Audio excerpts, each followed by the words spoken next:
First, Trump, nonetheless, if you are a leftist, you should admire him sincerely. He did something wonderful. He almost single-handedly destroyed the Republican Party. That's what I mean. You have two main, vaguely, orientations. The Christian fundamentalists in the party, hardliners, and this Republican, liberal, enlightened, big business elite. Both of them are more or less horrified of Trump. And Trump is vulgar, but in his very vulgarity, you can see a common human baseness, opportunism. Now, I will say something horrible, but for me, people like Ted Cruz or, you remember 8 years ago, Rick Santoro, there's something much worse. Trump is a dirty, disgusting human being. Do you really think that Rick Santoro is a human being? I think that they are aliens. There is something so monstrous about them. So that's my first point. My second point is that I never trusted this absolute obsession with Trump. Oh, now we should be all together just to stop Trump. For this, we sacrificed Bernie Sanders. This is how Hillary got us. Hillary is not just LGBT rights, a little bit more progressive. Hillary is today the vote of the establishment, even of the Cold War establishment.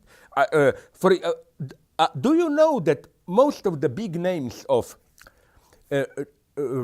neocons from the era of George Bush, Paul Wolfowitz and so on, they moved to Hillary now.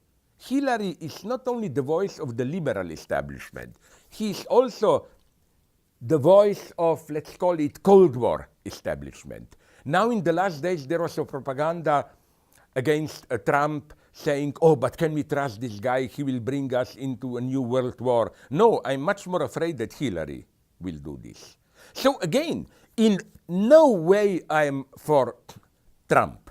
He personifies what I was talking about, this disintegration of public values, of public manners. This obscene situation where you can talk about whatever you want. Again, things which years ago were unthinkable as part of a public debate are now normalized.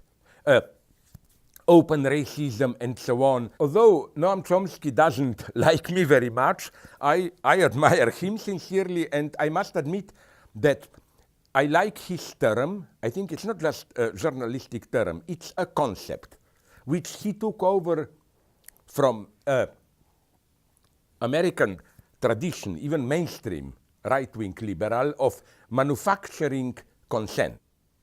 You know, democracy is not only formal rules of elections. Democracy is an entire thick network of how political consensus is built, a lot of unwritten rules. And now I think United States are at a very important moment, at a moment when this machine to build consensus has broken down.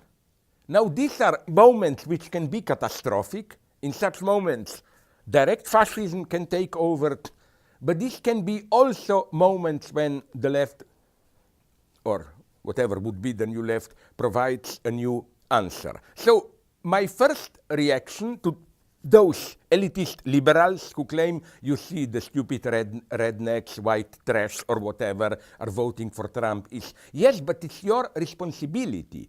One moment of truth in all those enraged people who vote for Trump is that they nonetheless show clearly that this traditional machine of manufacturing consent no longer works.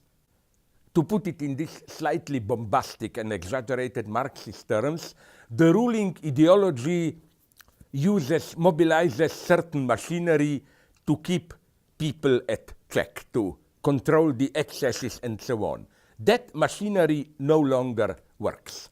And here I'm not just a pessimist. In contrast to liberals, for whom Trump is the ultimate devil, ooh, it's a nightmare and so on, I claim, no, it's much more complex.